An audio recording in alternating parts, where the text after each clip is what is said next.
product which people will actually end up using. It is supposed to be something which is the first impression that you use to discover how that thing is going to behave when you get to the users. This is actually also kind of useful when you don't want to go and end up building a complete functional system and then find out that it's actually not working. Now, and I'm pretty sure most of you have used digital cameras yourself.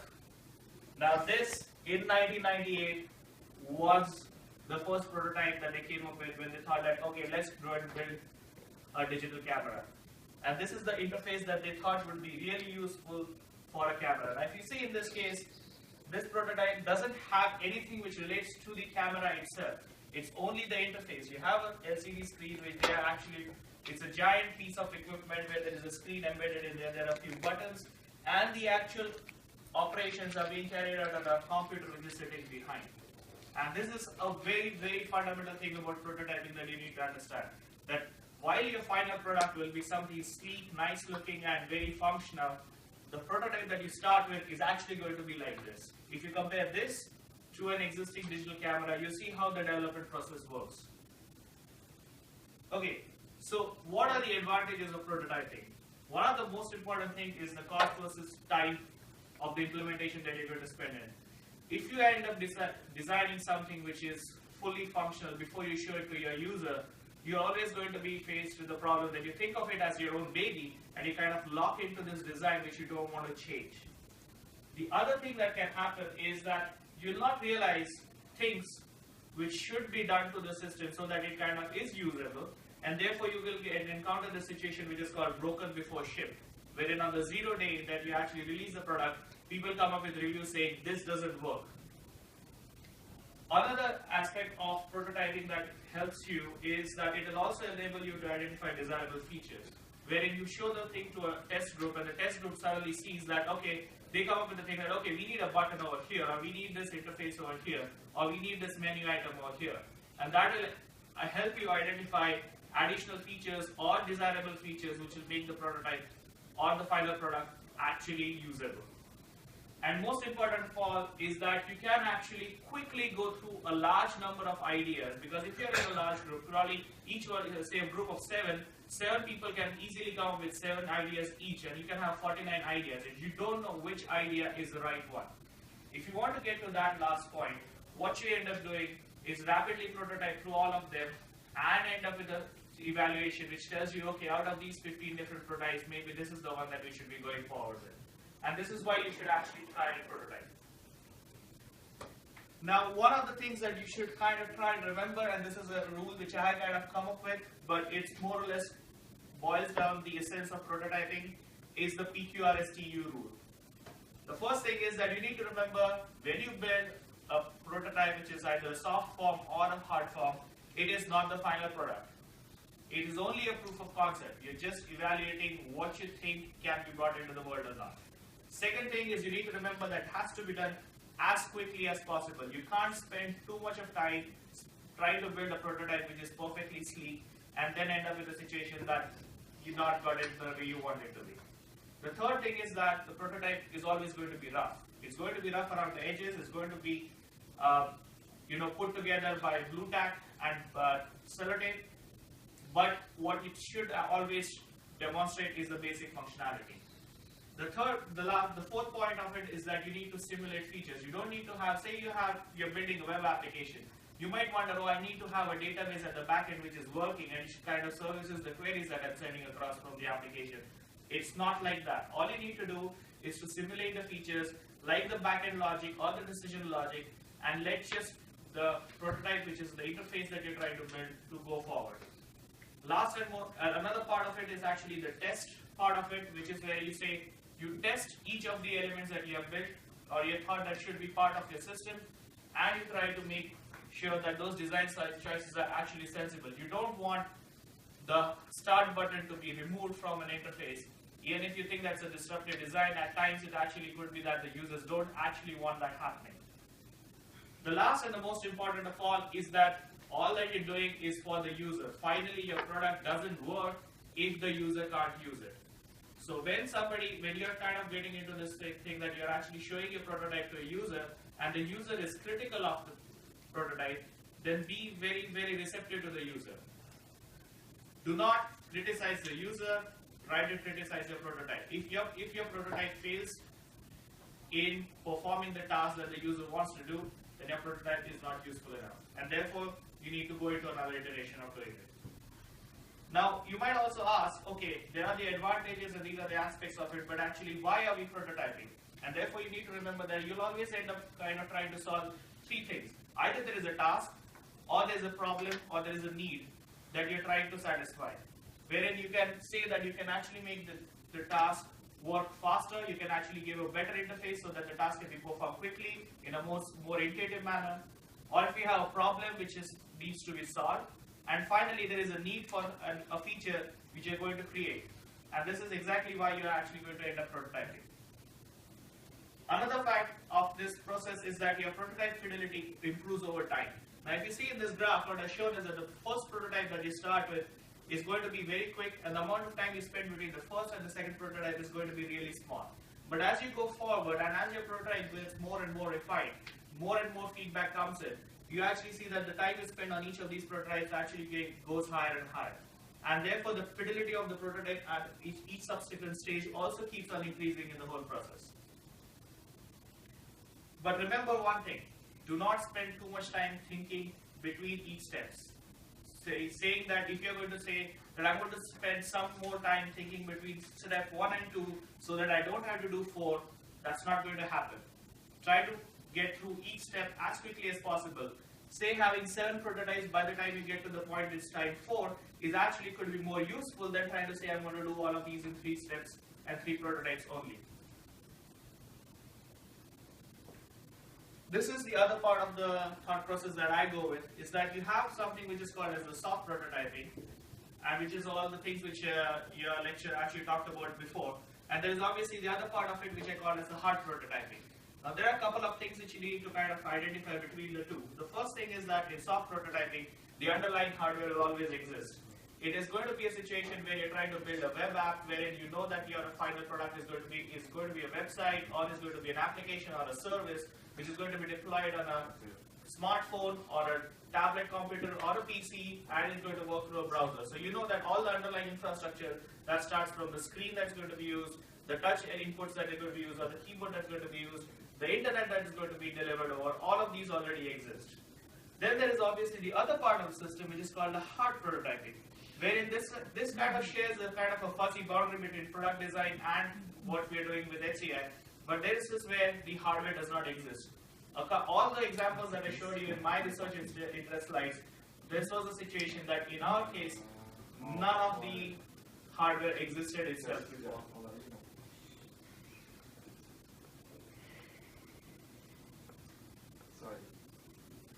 The next part of it is that you also need that in hardware prototyping, when you know that the hardware itself does not exist at all, what you need to do is to make sure that the hardware prototype can then validate or prove such a certain theory.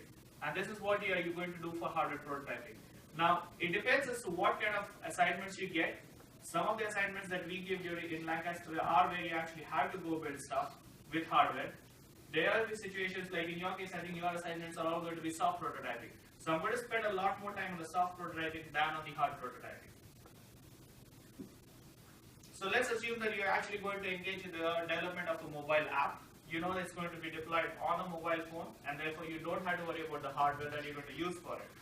But what you're going to need to remember is these 4 aspects of a development prototype process. That you have a user who is going to engage in a scenario wherein he needs to perform a task. And for that task, you're going to build your prototype.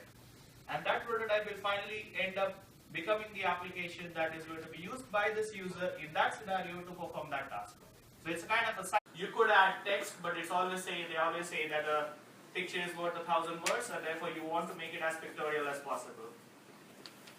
Another important aspect of storyboarding is that the features of a prototype are not exposed yet. What this means is that you're not going to talk about buttons, you're not going to talk about menus, you're not going to talk about what is going to be the content in the drop-down.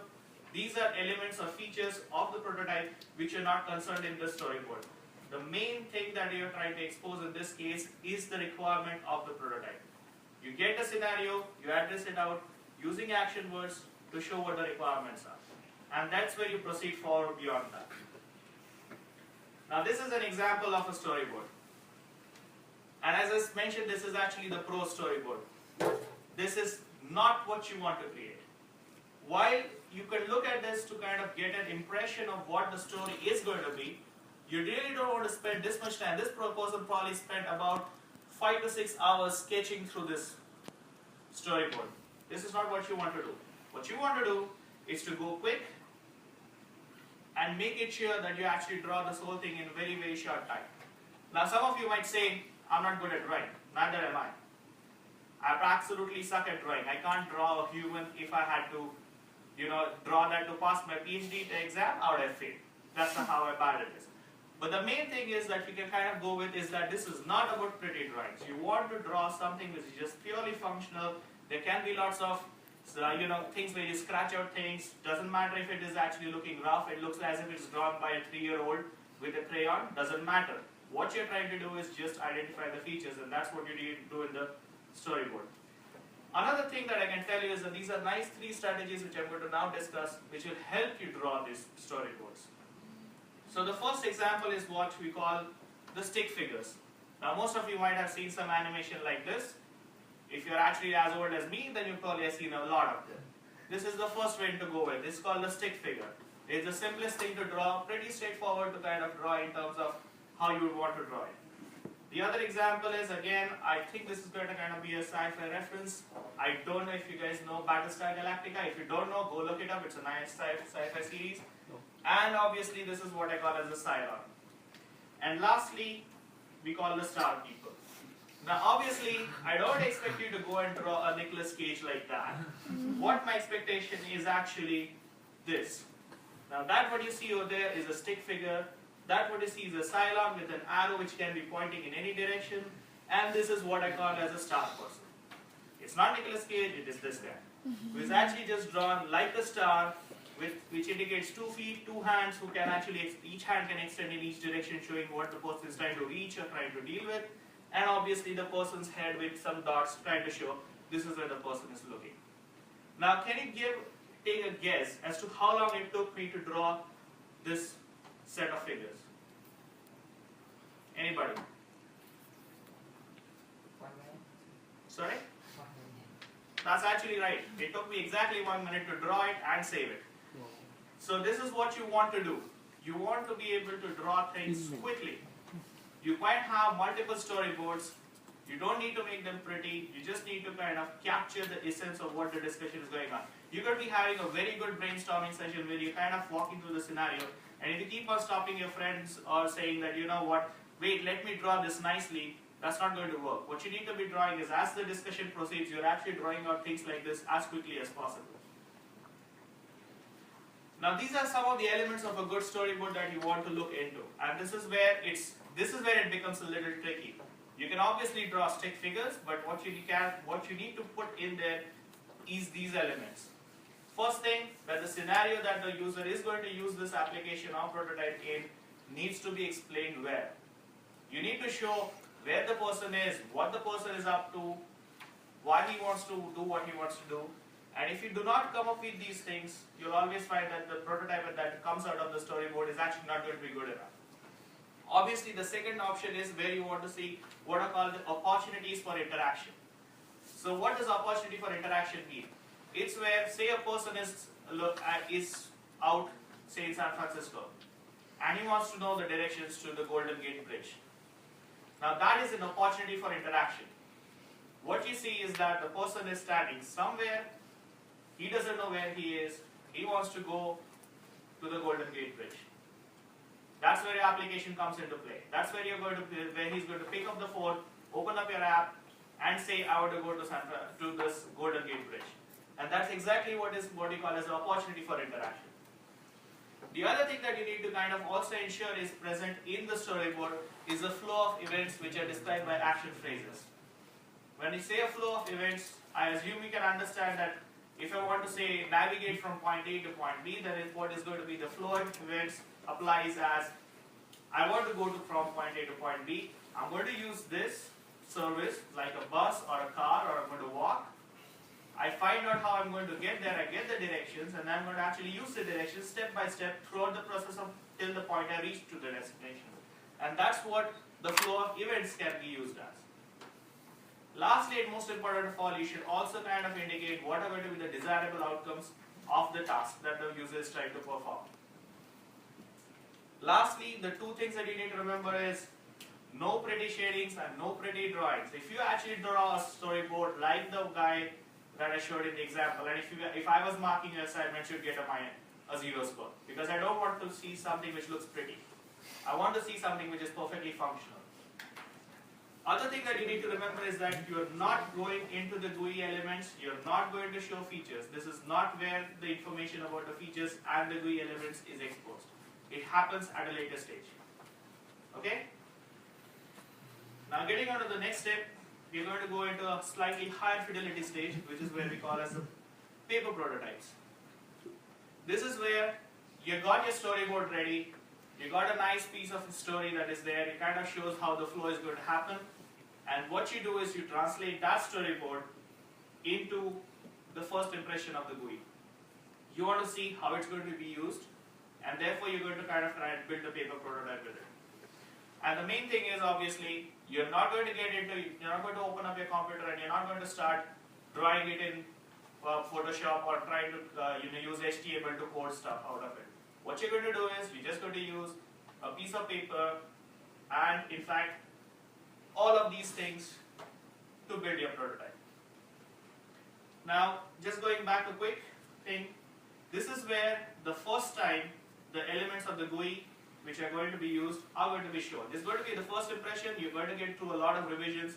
The first thing that you come up with may not be the right or the most usable thing that you want to present to the users, and therefore you might have to just go and revise them again and again. And this is exactly why the reusability of these things comes into play, why you're using a paper prototype. Because what you could do is you can take a bunch of these things and quickly change the design as you're talking to the user, as you figure out that there is something else that could be done, and come up with a new design on the fly. This is again a very good example of what not a paper prototype is. You do not want to draw something so nicely made such that it's kind of hard to change it. Ask this person who has taken probably at least 30 minutes to make this system to say, okay, I don't want this search box to go over there, and see the resistance that is going to come out of the person. And that's exactly what you will end up doing if you have spent this much time trying to build and put the search box over here. But what you're forgetting to listen in that case is that the user saying that I want the search box over there because that's the first thing I'm going to use. And that is why your paper prototypes need to be very flexible.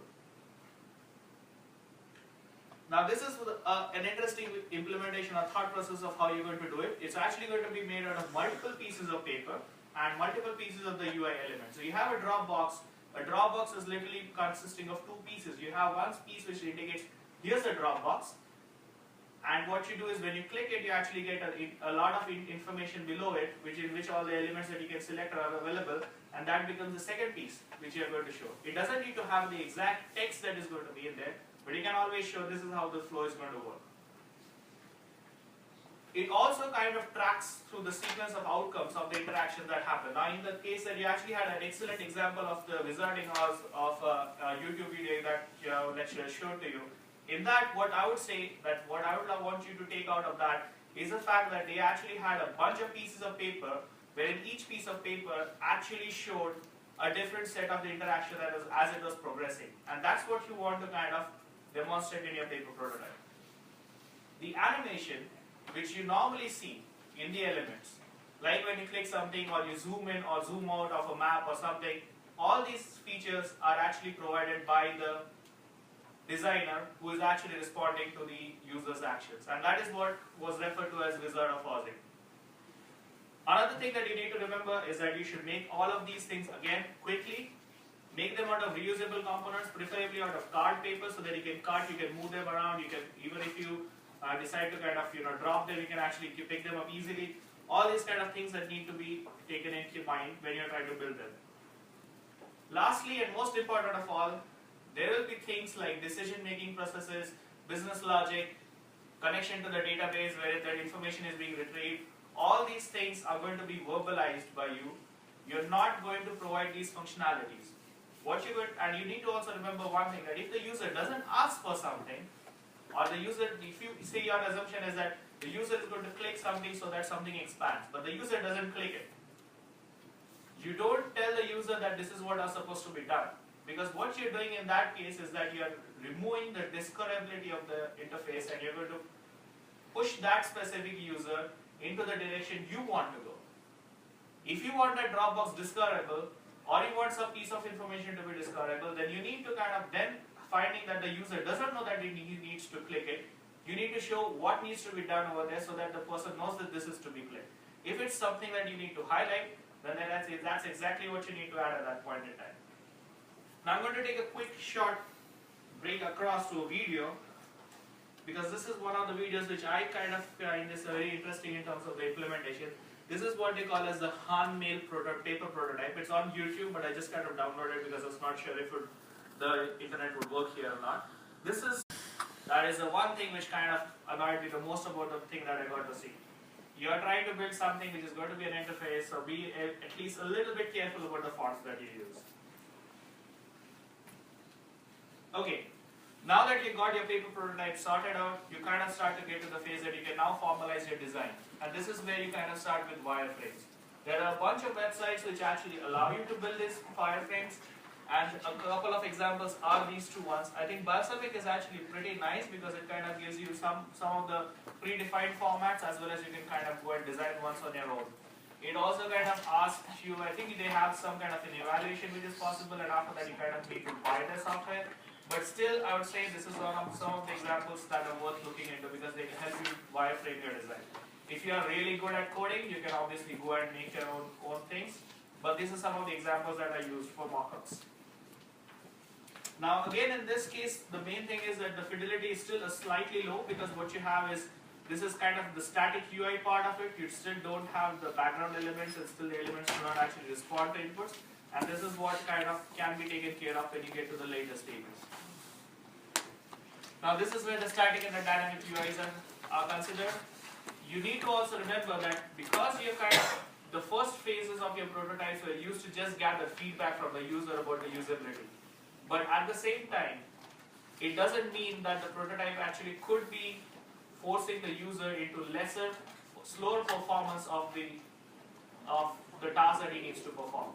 And therefore, you actually end up with static and dynamic UIs which will help you figure out if the user can actually, if your parameter is speed, how fast can the user get his task done.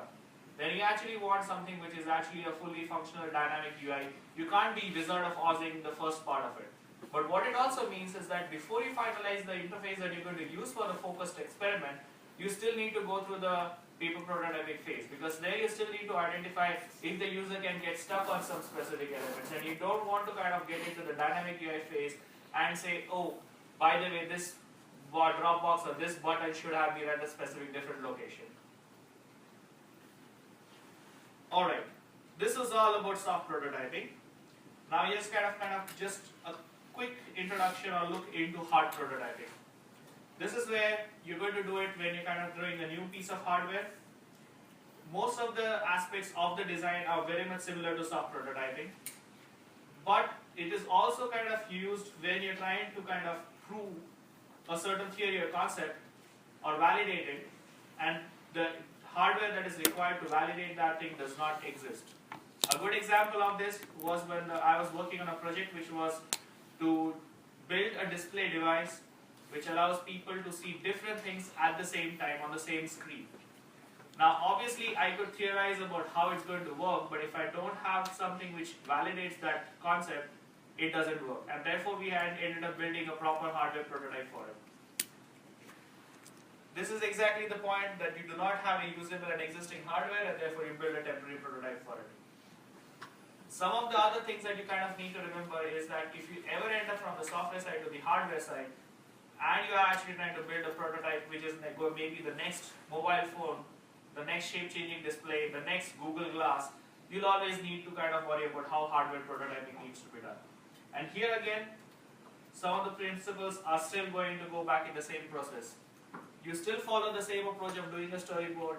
You just have a situation that the paper prototyping phase is now replaced with something which is a low fidelity 3D prototype. Now again, this phrase low fidelity is very critical, especially when you're going into the hardware prototype. I will kind of explain to you at a later point in time what I mean by low fidelity. So this is a very good example of the Google Glass prototype development process. If you actually go up, look up Tom Chi on TED Ed websites, there is actually a nice talk about how he came up with the prototypes, the first prototypes for Google Glass. And this was their very first implementation, where it's not this thing which you are wearing on your glasses or which is wearing on your frame, but it's actually such a massive set of equipment. Here's another example of it. This is where they were actually talking about how they're going to do air-based gestures for the interface. And they actually came up with the situation, they had two hairbands, something coat hanger over there, a fishing line, and the fishing line then connects to this chopstick which kind of becomes a clicker, so it helps you kind of move through pictures ahead and behind. And they actually ended up using this prototype to find if people can actually work with this thing. And one of the surprising outcomes was that it was surprisingly hard to use. And therefore they ended up with this other interface where they have this massive input device or input options that is on the side of the Google Glass currently, and that's what they use for moving forward and backward. Now, the other thing again is that when you try to do these kind of prototypes, how much time do you spend on it? So, as a quick guess, how much time do you think that they spent on this one as well as this one? Anybody? How much time did they spend to build this one?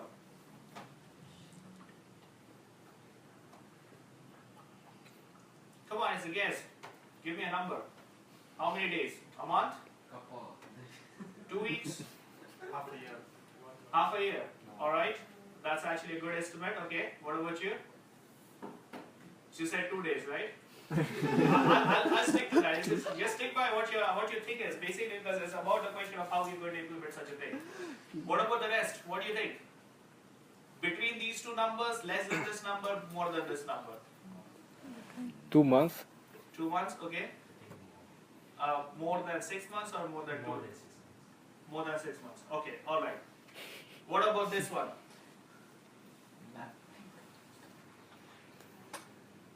Come on, guesses, faster. 1 year, 2 weeks, 1 week. 2 weeks, 1 year, 1 week. Anybody else?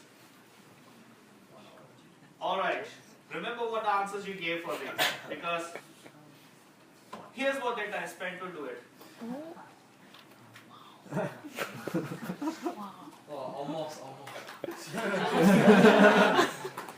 So this is what you need to remember about prototyping. It has to be fast. It has to be fast. You can't spend 6 months building something. Say some of you said that this will probably take a lot of time to build.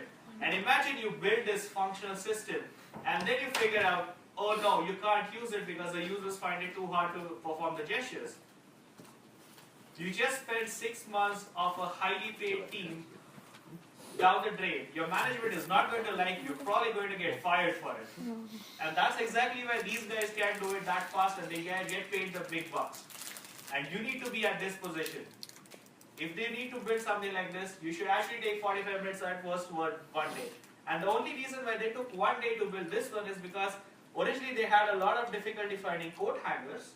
Apparently Google doesn't have coat hangers. And secondly, this was the very first thing they were actually trying to do. When they got to this stage, the only thing that they had a lot of difficulty finding was hairbands. So that is why they actually said it took 45 minutes, so that they could have probably done it in 30 minutes. And that's what you need to do. And need to remember that your prototyping has to be fast, it has to be quick. Normally software development people say that you need to be agile. The same thing applies to these things. Alright. The two other things that you need to remember about hardware prototyping is that one, if you're trying to do a validation type prototyping and you're trying to validate a certain concept, that's where you're kind of going to build the hardware because it doesn't exist. But this is where I come back to some point where I said that, the fidelity of the prototype has to be high, because it's a kind of a tricky phrase. When I say you're kind of trying to build a prototype which has to have low fidelity, but it also needs to have high fidelity. And this is where you need to remember how it works. The thing is, when you think of high fidelity and low fidelity, what you think of is something which is a nicely designed, polished element, or a kind of a UI which is nicely polished and everything. But what needs to be of high fidelity is the interaction. In this case, if you're trying to say that I'm trying to build a new type of aircraft, the fidelity is on the shape, and that's where the fidelity needs to be high. I know that the aircraft is probably going to require titanium-based skin because it's going to fly at, say, Mach 5, but I'm not going to worry about that right now. What I'm validating right now is the shape of the aircraft. And that's why, even if I'm making the prototype out of wood, which means it's actually low fidelity, the shape needs to be high fidelity. And you need to remember this distinction very well. Whatever thing that you're trying to validate, that part of it needs to be high fidelity. There should be no questions about the outcomes of the experiment that you perform just because you build a low fidelity prototype for that aspect of it. The rest of it can be literally put together by Blu-Tack. As in the example I gave you before, the display which I built, the screens which were to be used for this thing were actually high quality screens, but they were put together and held together in place by Blu-Tack. And that's what you need to use. You need to remember that whatever the element that you're trying to validate needs to be at the highest fidelity possible. Rest of it can be at low fidelity. And in some cases, obviously, you should be happy to use some electronics. Now, just in case if you're actually interested in reading further about prototyping and you're really excited by it, there are this massive list of links that you can go and look at. Each of them has a slightly different take on how you can do the prototyping. And if you want, I'll find a way to share it with the class at a later point in time. If you want, otherwise you can just take a picture of it and get access to all of these. And to kind of conclude my lecture now, I'm going to show you a couple of videos which kind of recently presented and has been getting a bit of publicity on Discovery and all the other places. If you go to Google for SensorBubble, you'll find a lot of news articles about it. But this is the very first prototype that we built. You can see that it's actually made out of MDF board. The only thing that needed to be critically designed so that it worked properly was this bellows mechanism, which it did out of laser cut perspex. But the rest of it all was put together in literally about an hour. Now you see that it's actually kind of shows us literally the hinges and everything are literally set together by pins. We did not know what height we require, therefore we had a bunch of things in there.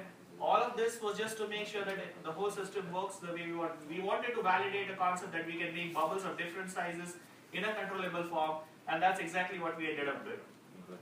Now if you kind of step forward, this is the final result of the system.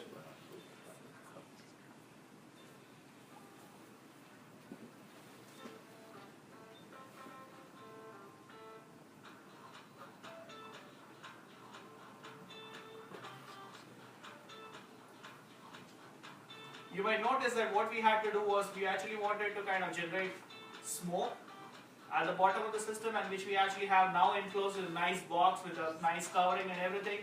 It also has scented smoke which we are generated by using multiple sources. And as you see now, the whole system, which originally looked made out of wood and looked very tacky, is actually has a nice finish to it. And everything, even for that matter, this thing, which is actually the one which holds this soap bubble liquid, is now a nicely laser cut piece of equipment instead of it being just a plate which we found in the kitchen.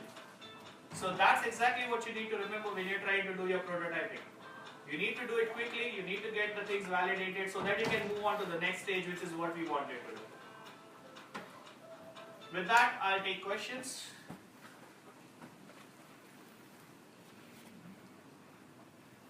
Why is this for? Sorry?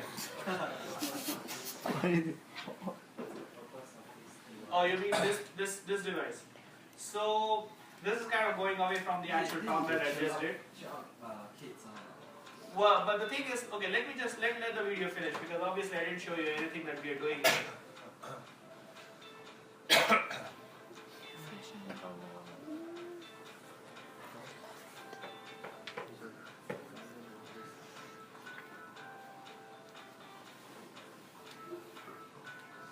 obviously the light quality is a little bad because your lights are on and the projection is not right enough.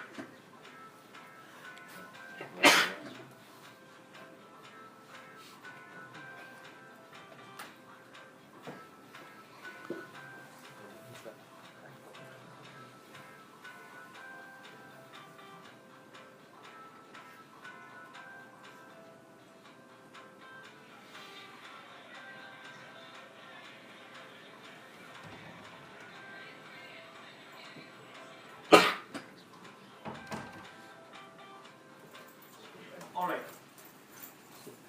So, if you still want to know about what this system is doing, what we are trying to explore is how do you build or how do you work with notifications, or for that matter, a display which doesn't have a physical screen, which is ambient, and for that matter, it's also temporal. It's based on the presence of gamma. It doesn't necessarily need to exist at all points in time. So what we kind of thought of is, okay, what if you were to say you want to get a Twitter notification? You're away from your desktop, you're in another room, and you get a Twitter notification. Now the normal thing would be that you have this icon pop up in your system tray. Maybe it will just disappear and you'll not know until unless you come back to it. So what we thought is, okay, here's a way how you can deal with it. You kind of generate a bubble which floats down when you're sitting at the desk. It kind of floats down in front of you, as you saw the person sees the bubble scene. And you can it's projected onto so that you kind of know what kind of notification it is. You pop the bubble, which is obviously if you want to play with it, it kind of gives the playful element to the system. And going forward, if you're not in the room, when the bubble pops, the smoke which is inside that bubble actually has a specific scent. So and the scent tends to last a lot longer than a bubble would. So when you come back into the room and you kind of smell, okay, I smell cinnamon, which means that, okay, I got a Twitter notification. And that's the kind of thought process we are trying to explore. Does that answer your question? Yeah. And also, it's pretty cool to play with. You know, we actually, when we went through this whole process, we produced about 5,000 to 6,000 bubbles, and we still haven't got more of them. Alright, anything else related to prototyping itself?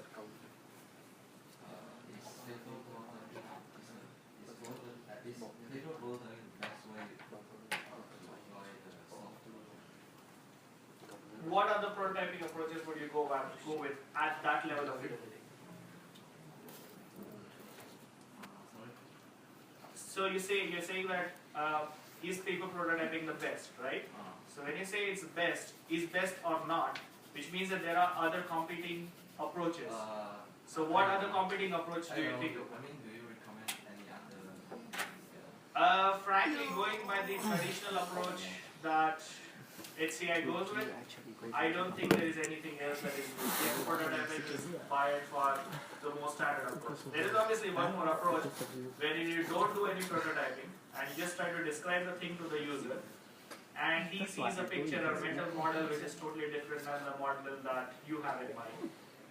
And that's how bad things happen. So yeah, I think paper prototyping is definitely a pretty useful thing. And it's also low cost, low fidelity, and most important of all, if you do it right, it takes the least amount of time possible to get it done.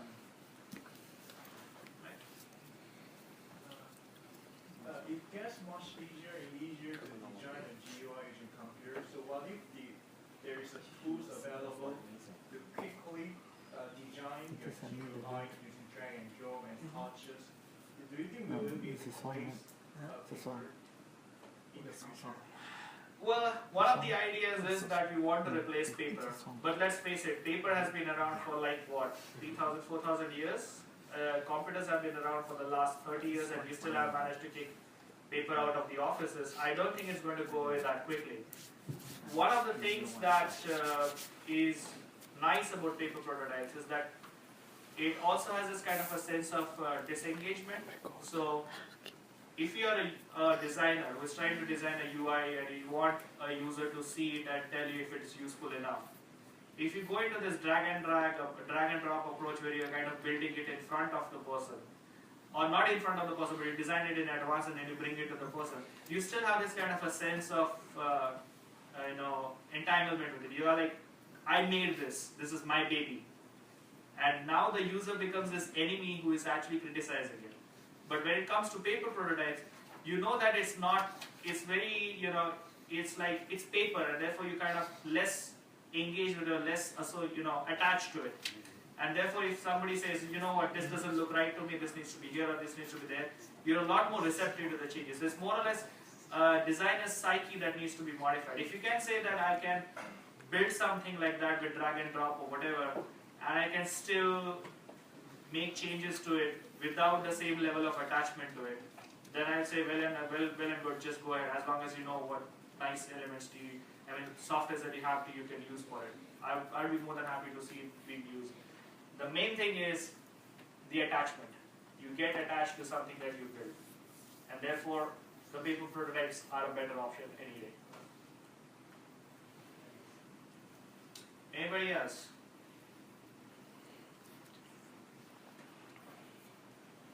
For the hard prototyping, do you usually start with drawing and then get more before you build models? Yes. So as I said before in this, I can actually get the slide back up there. It follows the same approach as of storyboarding. You see that there are people who actually drew this up before they went into the 3D phase of it, actually constructing it from scratch. So obviously you'll do this part anyways.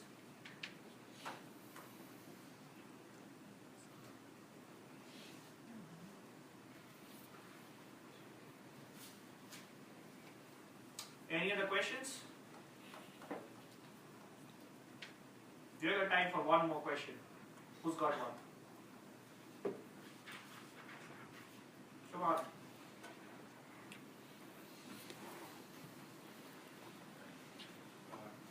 Yes.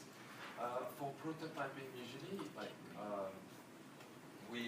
from what I see, prototyping, is just a rough idea, but to really design your whole idea, if you want, let's say you want to propose a project to someone else, and you want, let's say, financial assistance, you don't have, money to build your own project yourself, but you need a proposal, like the prototype in your proposal that will convince them to sponsor you or something like that. Right. But can you, in the prototype itself, can you put all the ideas with these rough designs? That's actually a good question. Yeah. But you need to kind of think of it in a slightly different manner. When you are actually going to go hard sell an idea to an investor, what you have is something that you already convinced yourself about. Okay? So what you're going to need at that point in time is something which is still a UI, probably still made out of paper. So the HANMail example is actually a good example. That you want to show somebody how, let's assume that nobody knows about Google, Gmail. This is before Gmail, and you're trying to pitch HANMail to somebody. And you show him that video. He will actually be convinced by it. But at the same time, to arrive to that point, you also need to make sure that you have run it past at least a few other people who have no idea what the idea is, and at least come back with some feedback saying, okay, this makes sense or this doesn't make sense. So when you go to the investor, at that point in time, your idea is already very much concrete in your head. But all these steps that we have described so far, starting with the storyboard to getting to the paper prototype phase, up to the static UI phase, all this activity that is happening is actually still the point in time when your idea is still fuzzy. If you have nailed down all the elements, you've already gone through all these steps. And what you're doing now is trying to convince somebody who doesn't have any idea about the prototype to fund it. So therefore, there is actually this kind of a phase where this happens. Alright? Does that make sense? For hard prototyping, usually the final product can we consider it as one of the higher fidelity prototyping, or we always stress over prototype? Final product cannot be. The final, okay, so obviously there will be design iterations across, but I would say the product, as I said, the most important thing is that whatever element or whatever feature that you're trying to validate, that has to be at the highest fidelity. That is critical. So in this case, the example of this one, what you want is a screen which appears in mid-air. So having this part of it, which kind of allows you to project this information over here, that is critical. Once you got that sorted out, obviously then you can say, okay, I know that this is actually one of the things that they were trying to figure out as to at what distance should that image appear. So they figured out that, okay, 1.5 meters to 2 meters is a sensible distance, and that's where people can verge onto it without going too cross-eyed about it. And then they actually said, okay, now let's figure out the next step, what is required to build a thing. So then goes into the engineering phase, where you need to kind of build that small piece of glass wherein there is a lot of internal reflection happening so that the image appears at 2 meters. But this part, obviously the high fidelity is required. So rest of it can be still low fidelity. And your final product obviously is not going to look anything like this. Yeah?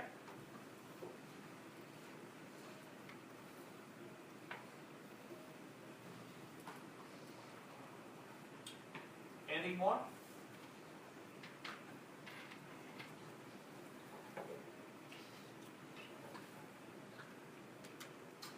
Well, in that case, if you don't have any questions, I think that's the end of it. Thank you for listening in. And if you have any questions, you can either send them to your lecturer, and she can send it to me, and we can figure out how to answer them. All right? Thank you very much. Okay, thank you.